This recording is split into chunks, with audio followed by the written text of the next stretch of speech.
Hey everyone, I'm going to show you how to create a QR code for a website or any link or URL. You'll be able to add your logo for branding, change the color of the QR code, and I'll also show you how to track if someone scans your QR code. Let's begin by going to brandedqrcode.com. So in the home page, you're going to click on Create Your QR Code. They've got many different things you can link your QR code to.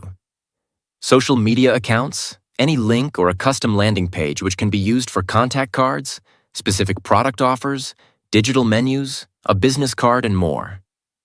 So first, let's enter a URL we can test with, so I'll put Amazon. Now I'll upload my logo. You can resize it, then apply the changes.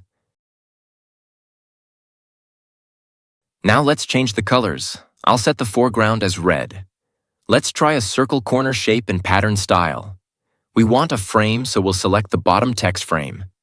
I'll remove the inner border styles, put the frame color as red, and change the text to visit our website. Let's try a different corner and pattern style to see how they look. Now let me show you how to track your QR code.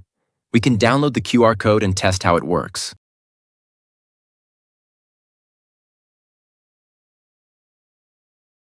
Great, it works well. Now, in Branded QR Code, click on Dashboard. Here you can see an overview of everything, but for analytics, let's click on this section. There's the View Analytics button, which shows the overall analytics for all QR codes. We can now see the QR code we've created. The links of the QR code can be seen here. For the analytics of this particular one, click on this icon. In the analytics, you can see how many scans, from which country, city, device, and you can filter them.